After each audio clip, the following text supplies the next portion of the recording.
Welcome back to Yang Daily. There's a lot on the plate today, so let's dive in.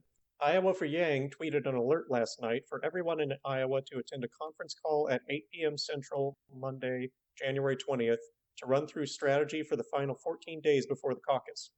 Andrews, Iowa State Director and Field Director, will be on the call to explain our strategy to win, key metrics, and what you can do to help in the final 2 weeks.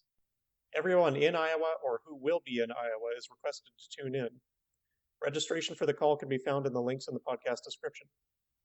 For events tomorrow, we have signature gatherings going on absolutely everywhere in New York, and more in Muncie, Indiana, MLK parades in Jacksonville, Florida, Washington, D.C., Charleston, Columbia, and Marion, South Carolina, Lexington, Kentucky, Austin, Texas, New York City, Los Angeles, and Knoxville, Tennessee, and a phone banking canvassing session in Greenville, South Carolina. You can find all those at yang2020.com/events or the volunteer links in the podcast description. There's also an event for calling to New Hampshire by manually dialing numbers from Vote Builder instead of using the dialer, with a dedicated group communicating on Slack. Sign up for the event and they will give you all the information you need. Remember, whether you do it through the dialer or otherwise, the campaign has given us a goal for phone banking and said that it's the single most helpful thing we can do to get Yang in the White House. If you're having trouble getting started, just sign up and commit to doing 10 minutes a day. Once you get started, it's easy to continue. We need everyone on this. Humanity for Yang sent out a tweet today warning people to get their tickets for the South Carolina Chappelle events now because they're selling out quickly. Links below. They also are gathering ideas for what hashtag to trend tomorrow in honor of MLK. If you want to contribute your idea, follow the link.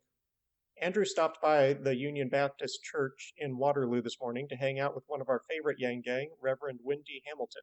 Pastor Jenkins hosted, and Yang got to participate in the choir, complete with choir robes and pictures posted on Twitter. It's pretty adorable. Dr. Priscilla Almada, self-described behavioral scientist that has rigorously studied and led research into pro-social behavior and community heuristics, endorsed Andrew Yang today, saying, quote, "I believe his platform provides pro-social solutions that get to root causes of American challenges with dignity, depth, and sustainability. He is the most capable to act proactively with the complexity of our emerging futures.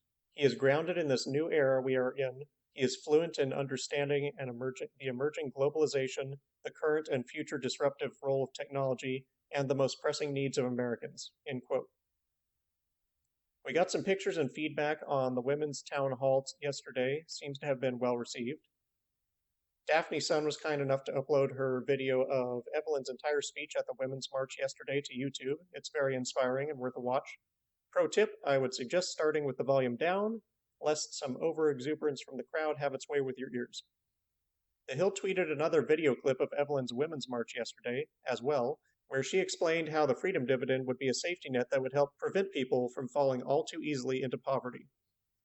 We also got some pictures from the Women's 4th Annual March in San Diego yesterday, which reportedly had a great attendance from the Yang Gang. Robin Opsahl of the Des Moines Register put out an interview article today with Andrew Yang speaking on women's issues. In it, Yang explains how his policy of guaranteed 6 months parental leave for new parents and UBI would unleash women in ways never before seen.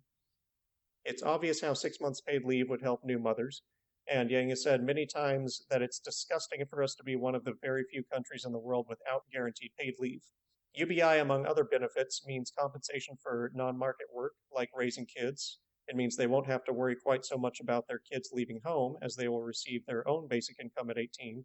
And it means women won't be as susceptible to abusive relationships, whether personal or professional, because they will have the means to walk away. The article noted that universal health insurance, such as what Yang proposes, would also serve to make women more independent. Yang also spoke on measures that can be taken by the federal government to address sexual assault, such as funding processing of rape kits and always giving women the option to have a chaperone in the room during medical visits. Yang said he would commit to having a massive national initiative around figuring out why so many of our young men are not developing in healthy, consistent ways as far as sexuality is concerned. Riley Wilson of the Daily Iowan released an article covering Andrew's women's town hall and interviewing him on how his presidency will be a boon for women. Among other things, Yang said in the article that changes need to be made to the justice system to make it easier to report sexual assault, and that UBI would help to get more women into STEM fields and to start their own businesses, saying, quote, "Women entrepreneurs are among the most untapped resources in our society today.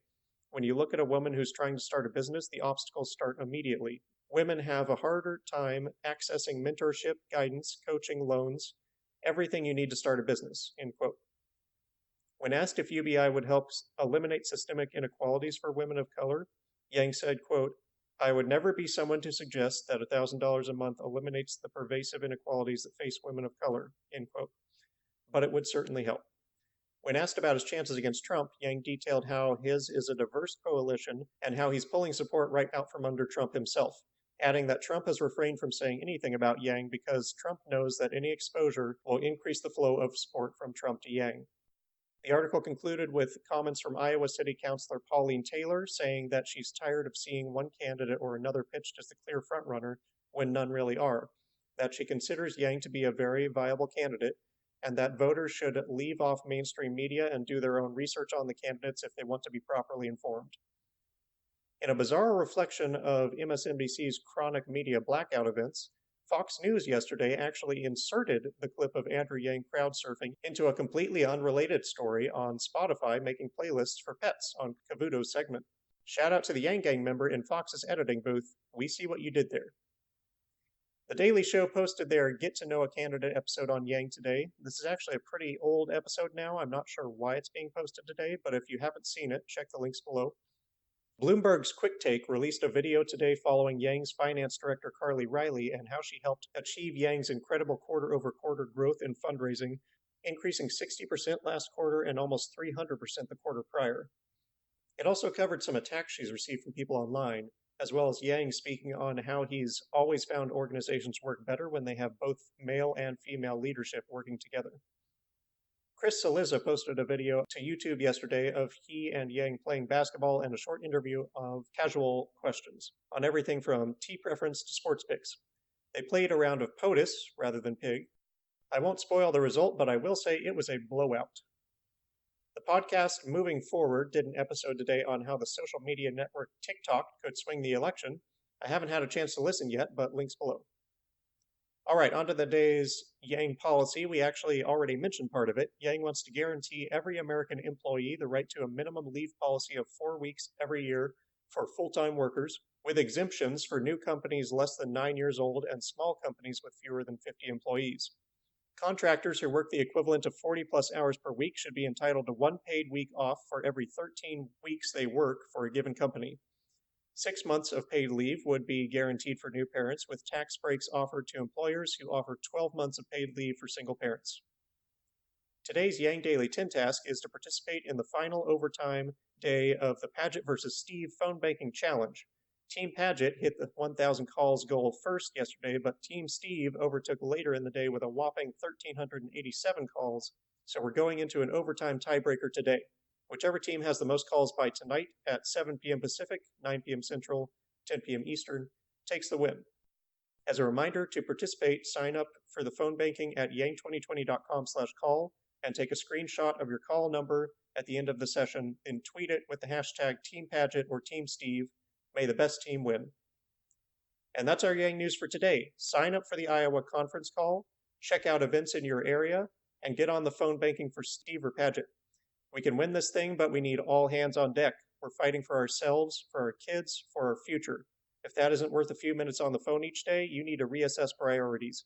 Let's do this, Yang Gang.